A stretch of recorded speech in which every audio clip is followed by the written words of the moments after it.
Hai teman lulus, ketemu lagi di channel Kita Lulus, channelnya Pejuang ASN.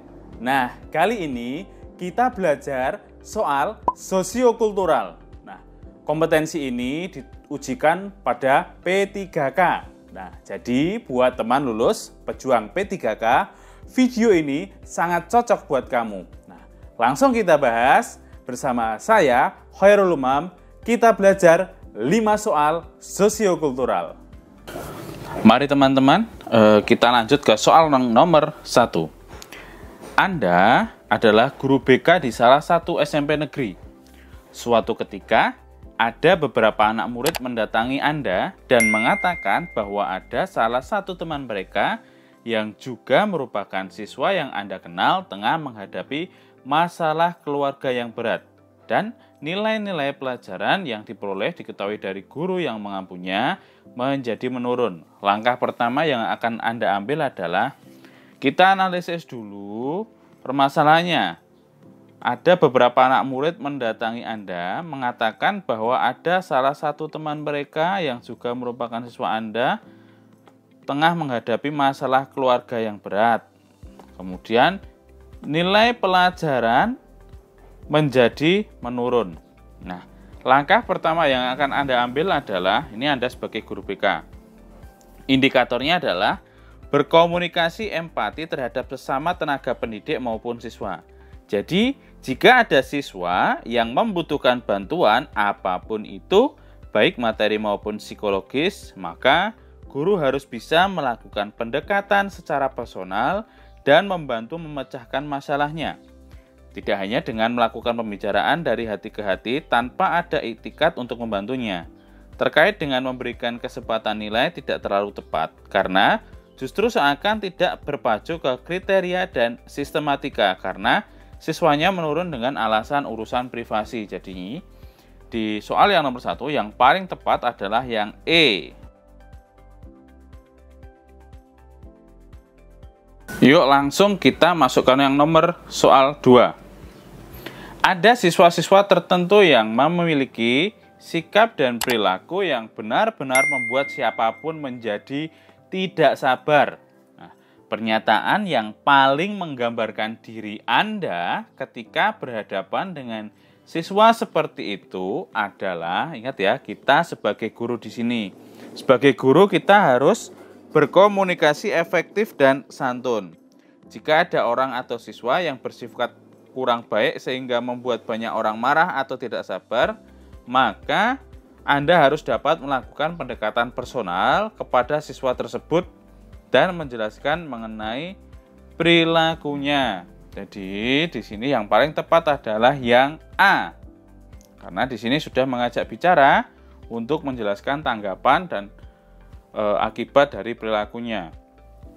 Untuk poin yang lain, kita tidak boleh untuk tidak peduli ataupun menegur di ruang publik karena itu kurang tepat. Jadi yang C ini terbuka mengungkapkan ketidaksabaran agar siswa, ini juga kurang tepat. Yang D kurang tepat juga. E juga kurang tepat. B juga. Yang paling tepat adalah yang A. Teman lulus, kita langsung masuk ke soal yang ketiga. Terdapat siswa yang mengeluhkan kepada guru bahwa dalam tugas-tugas kelompok seringkali dipaksa teman-temannya untuk menyelesaikan tugas itu sendirian. Hal ini karena siswa tersebut selain pandai juga anak orang berada, sehingga kebutuhan-kebutuhan dalam mengerjakan tugas mudah dipenuhi. Menanggapi hal tersebut di sini ada siswa yang mengeluh pada guru bahwa dalam tugas-tugas kelompok seringkali dipaksa teman-temannya untuk menyelesaikan tugas sendirian. Jadi, bagaimana tanggapan kita selaku kita adalah seorang guru? Jika ada perselisihan atau konflik dengan siswanya, maka guru itu harus bisa menjadikan dirinya itu mediator konflik dan memberikan tindakan langsung untuk menyelesaikan permasalahan agar tidak terulang lagi di kemudian hari. Salah satunya dengan pemantauan proses atau sikap siswa-siswanya serta mengevaluasinya di akhir. Sehingga di sini yang paling tepat adalah yang B. Jadi jawaban yang paling tepat adalah yang B. Jawaban A itu sudah memenuhi indikator sebenarnya, tetapi masih kurang lengkap karena belum ada aksi lebih untuk membuat hal ini tidak terjadi di kemudian hari.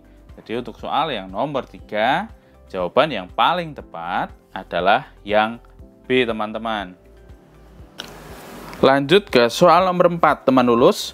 Nah, Anda diberikan amanah sebagai ketua panitia penerimaan siswa baru dengan sistem zonasi. Daya tampung sekolah Anda adalah 120 siswa. Kebetulan calon siswa urutan 120 itu ada 2 calon siswa yang skornya sama. Salah satunya adalah keponakan kepala sekolah, tetapi pada saat pendaftarannya kalah duluan dengan calon siswa yang bukan keponakan dari kepala sekolah. Hal apa yang akan Anda lakukan? Nah, di sini kita harus bertindak objektif. Nah, jadi, guru itu harus bertindak objektif ketika dihadapi segala permasalahan tanpa membeda-bedakan latar belakang, baik suku, agama, ras, atasan, orang terdekat, dan lain-lain. Nah, terkait dari ilustrasi ini, maka tidak boleh ada solusi yang keluar dari konteks. Misal, penambahan kursi, itu juga tidak boleh. Namun yang paling tepat adalah segera melakukan rapat membahas hal ini agar keputusan yang diambil nanti dapat objektif dan dapat dipertanggungjawabkan. Jadi yang tepat adalah yang E. Jadi semua itu harus melalui mekanisme rapat agar terdokumentasi dengan baik dan serta bisa dipertanggungjawabkan. Lanjut, kita ke soal yang nomor 5. Anda adalah seorang guru baru di salah satu SMA negeri. Suatu saat Anda berada di lingkungan tempat Anda bekerja, di mana situasinya Anda tidak pernah dihargai oleh kepala sekolah maupun guru lain. Seolah-olah semua yang Anda lakukan itu salah dan tidak ada gunanya. Reaksi Anda terhadap situasi itu adalah, kita lihat dulu, masalahnya kita sebagai seorang guru baru dan ada situasi kita tidak pernah dihargai oleh kepala sekolah. Bagaimana reaksi kita?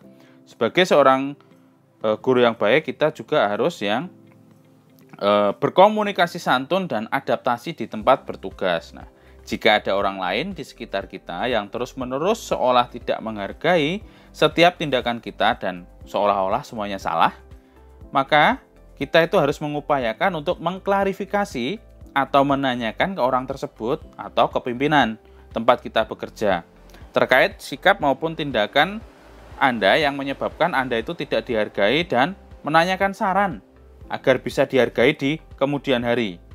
Kemudian melakukan proses atau menegur langsung serta acuk tak acuk terhadap masalah yang merupakan tindakan yang kurang tepat. Nah, jika dibanding menanyakan atau klarifikasi kepada mereka dan meminta saran yang harus dilakukan ke depannya. Jadi, yang paling tepat adalah yang E. Di sini yang paling tepat adalah yang E. Karena apa? Kita sudah mengklarifikasi permasalahannya, kenapa saya tidak dihargai maupun dicueki atau bagaimana. Nah, ini jawaban yang tepat adalah yang E. Nah, teman lulus, dalam belajar kompetensi sosiokultural, kita harus jeli dalam membedakan opsi-opsi antara opsi yang satu dengan yang lain, karena semua hampir mirip. Nah, untuk menyiasati hal tersebut, teman lulus bisa belajar dengan perbanyak membaca maupun latihan soal. Nah, gimana teman lulus untuk soal-soal yang tadi? Mudah kan? Nah, kalau kita terus berlatih dan belajar, pasti akan semakin mudah dalam mengerjakan. Ingat, jangan patah semangat. Nah, supaya makin semangat, kita lulus itu juga mempunyai kelas belajar P3K. Nah, silahkan simak paket belajarnya berikut ini.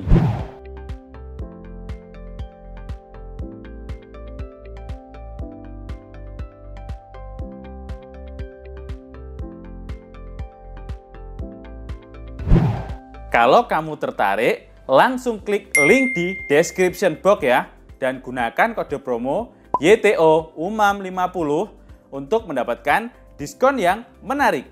Nah, tertarik belajar CPNS? Nah, ini saya kasih info juga.